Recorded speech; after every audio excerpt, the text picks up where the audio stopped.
Baby D and Bree, where you guys from? I'm from here. I'm from Kelly. Born and raised. I was born in Kelly. Been out here for the last about 16, 17 years. What part of Cali, bro? San Bernardino. San Bernardino? Yeah. So you from the IE? Something like that. Yes, sir. So what's your current situations right now? You guys homeless? Yeah. First starting with you, Bree, how did you end up homeless? Honestly, it's a long story, but it happened so quick.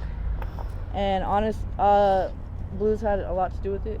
Yeah. Yeah, I mean, you start doing them and you're just doing them for fun, but after a while you get the and like then it ain't fun no more.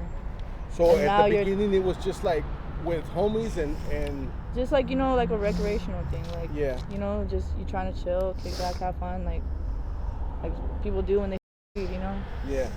And it's crazy because like I only weed, and then I started with the blues, and like it kind of just went downhill from there. Do you still have family out here? What do they think about it? Honestly, I came clean to my brother, who's younger than me, about a couple months ago, and my mom.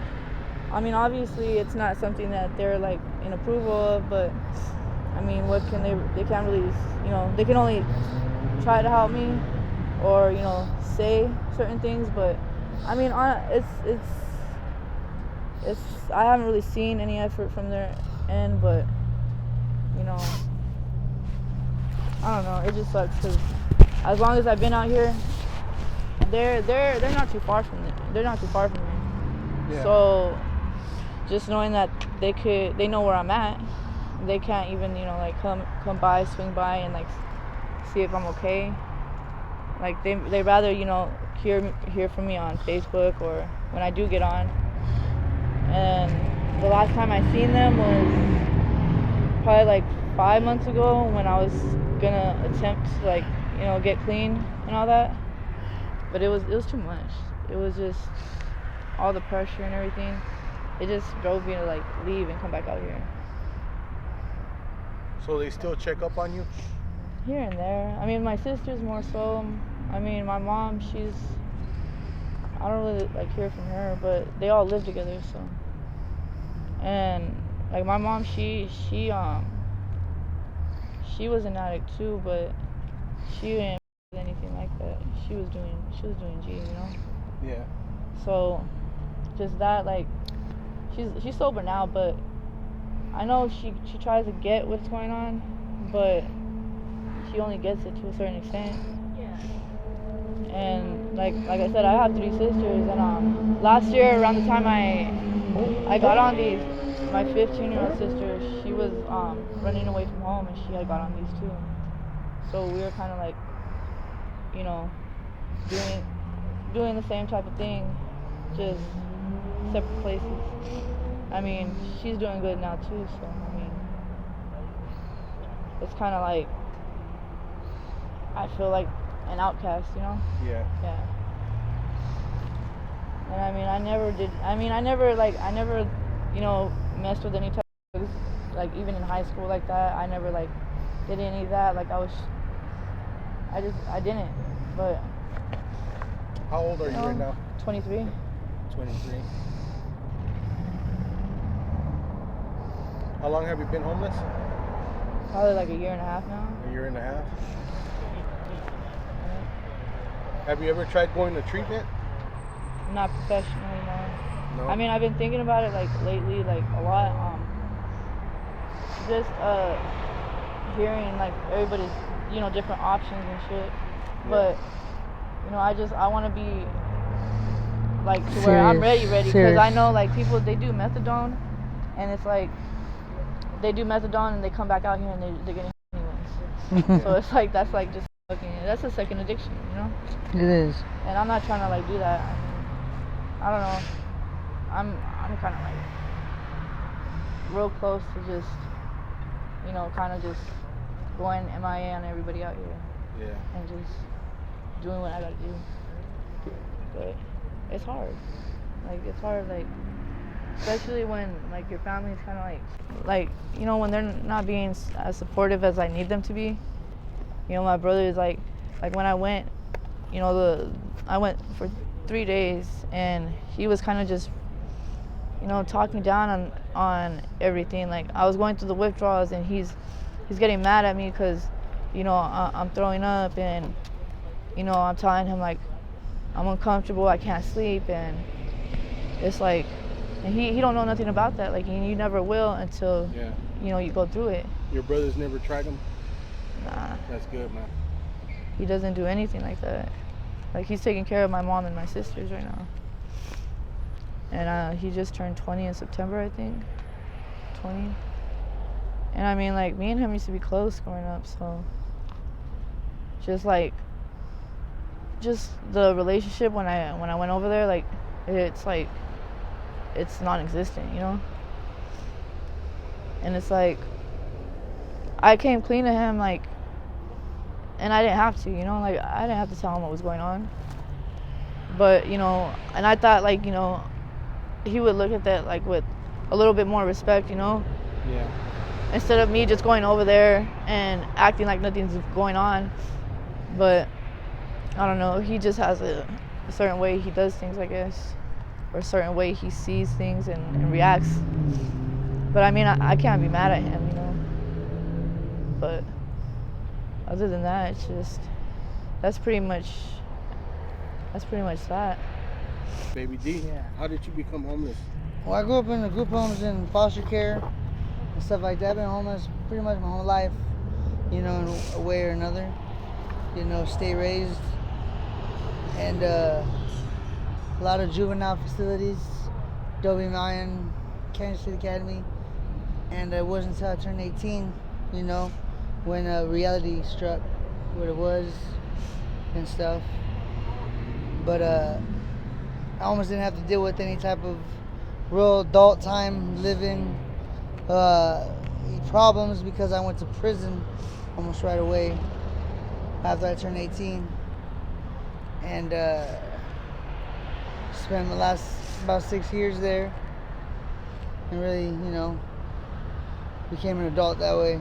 Yeah. So, I mean, I got out, you know what I mean? Ain't no one there to pick me up and shit. You know what I'm saying? Had the blues on. Walked to Phoenix. How'd you end up out here in Phoenix? Well, when we moved over here, we moved over in like Peoria area. Yeah. So I've always been in the avenues, more like 43rd and 35th. But it was weird, once I was 43rd, you know, I started going around 35th more because there's more homeless cats up around there. Yeah. And like Cortez Park. And then somehow 35th brought me to 27th. 27. And 27th was a lot easier. And then one time I ended up on 19th and decided 27th was a lot better than 19th and 35th. So 27th from all the way down, man. Indian Indian school almost. Up to shit from Thomas to Yorkshire. You know, Union Hills. You gonna find it. Shit. That's 27th Street. So there's people out there on Yorkshire también? Like there's yeah, there's a homeless Yeah, it's not heavy. It's not like as heavy. 20 cats, 20, 30 It's cats. not heavy, yeah. Oh, yeah. They're good at hiding and shit. You don't Oh, even are see they? them. Yeah. But if you know where the spots are, you'll see a lot of shit. If you're out here, you know, like, you know where to go. Yeah, it's weird. Like, you go out here and shit.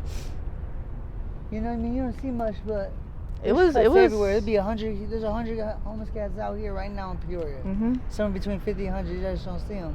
Mhm. You don't really, yeah, they're really like And, hanging like, trash out, cans and yeah. shit. They used to be Yeah. out here a lot Like more. 5 cats right there. And it's, Five cats right it's there. crazy because, like, There's this right cats here, that used to be a building. It was an office building that they were renting out as apartments. Yeah. And that was a lot of blue activity. Like, it was a lot of fucking illegal activity. House you know? Angels, everything. They had, like, And they 30 had to knock it cars. down. 30 cars in a parking lot that weren't even registered or nothing, stolen. And they had to knock that. They G-rides. knocked it down. But it was weird because cops never went in there. Yeah. It was almost weird. Like, it was almost like a safe haven. Yeah. Like, Yeah. damn. Someone was getting paid. Huh. Allegedly, I don't know. You ever go out there by 51st and McDowell? Yeah, that's where I started off when I got out of prison. Yeah. The OGs, they gave me about 300 and 2 ounces of and I went and got a month over there at Hometown Suites over there on 51st and McDowell. And because I'm from the west side, like Peoria, Glendale, Maryville area. So 51st and McDowell was like, you know, the first spot to go to. And I started beefing with a lot of black people, a lot of older Negros that were pimping. Yeah. They were pimping and stuff over there at the apartments, motels, and they had it on lock. And I fuck around with a lot of Paisas and Chicanos and shit. And, you know, just because they were trying to control the game, they're trying to control like the game. But the Paisas were the ones who had the drugs for the low. Yeah. They come over here and sell their shit for $2 a pop. And it's fire. When they were selling for 10, and they would try to get violent. And you know, Paisas were no punks either. Yeah. And we had their bags too. And so shit started getting dangerous. And right there, like at Hometown Suites, they have the stairwells from like the first to third floor. And you know, people stay there all night, all day, and shit. That's where people get robbed at, everything. It's and crazy. You know, and like when you see it from the outside, it don't look nothing like that. I remember homie pulled up with a 22 and a shotty, and he throws me the little revolver, and he kept the fucking shotgun. And he went outside, and I was smoking at first, only smoking. I never fuck with no booze or nothing. I never did no downers or nothing. Because in prison, no G's taught us, from my experience, people who fuck with downers started running up debt, and that's how they started to get in trouble. Yeah, man, like I said, I've always been homeless. I never like realized like, oh shit, I'm homeless. It was just another day. I started experiencing like the struggle or whatever. You know what I mean? Because I never wanted for anything. You know So what I mean? what do you guys do to make feria? There's countless things. A lot of things like can't be said because like, you know. I be coming up and shit like that. You know, coming up, hustle. You know that's what I'm just saying? that's just what it is right there. Finesse. Finessing. Finessing is the most basic legal thing you can do. Yep. Just. I don't ask people for nothing. I can't do it. Nah. You know, people hold sign and You ask guys for don't money. panhandle? I don't do Hell that. I no. can't do that. You know what I'm saying? I can't do it. You know what I mean? I don't even like looking dirty. Why is that? Is that degrading or what? It's just hurts it me kind of inside. does like, It and like, hurts. you don't want to be standing out there and see somebody you know like, you know, and it's like damn, like it kind of takes you to the bottom. And I'm not saying nothing about them because they be making their money and shit, but I don't think nothing bad of them. They don't want to do illegal stuff. You know what know, I mean? I respect. I really do respect that. You know what I mean? Yeah. I really do. because it takes a lot to fucking But stand I out there. cannot do what they do. You know what I mean? And I know what it is out here. People are not nice. The world is not nice. You know what I mean? Yeah. And to sit there with a fake ass smile, you know what I mean, for a fake ass reason, I can't do it. Phones Fools and right here are everything. grimy, dog. All the white fools. There's not that many Mexicans out here. There's somewhat black, but like Cactus is the only street where there's really any minorities. Like Bell, Thunderbird, there's really no minorities there, bro. I remember the first time I got into a fight here. Fool didn't even know what time it was, but we were, you know, yapping at each other. I started whooping his ass, and motherfuckers were shocked. They were like, what the fuck? You know what I mean? They've never seen no shit like that. Like, They're like, where'd this guy come violent from? shit doesn't happen around here. So that's one reason why I really kind of like stayed here. You know, because I was a drifter, but I really So it's stayed not here. that bad out here? It isn't like Not when that you're out dangerous. here, you know, Not like dangerous. Not dangerous. I mean, And there's incidents that happen, but after a while, it's like but you know who everybody they are. everybody Yeah. knows You know everybody. exactly who yeah. they are. Like the people who are avoiding shit. People know Baby D. All right, guys. Well, thank you guys for this interview. I really do appreciate it. And are you guys okay with me using it on my YouTube channel? Yeah. Yeah. And just in case some of my subscribers want to get in contact with you guys and they're trying to offer like some help, where can they reach you guys at? Do you guys have any social medias? I mean, Yeah. yeah. Do I say it out loud? If you want to, yeah. I'm on Facebook as my name, Dimitri the Kid. Dimitri Perez. You want to spell it out? Demetrie. Perez. Perez. All right. And then my Facebook is Breezy M Flores. Everybody's gonna know who it is, so they don't even I'm gotta. not Facebook famous. I ain't Facebook famous, but I'm Breezy enough. Flores? Yeah. Yeah, how do you spell it? BREEZY, and then you know FLORES. All right, Breezy. Hey, man, thank you guys for this interview. All right.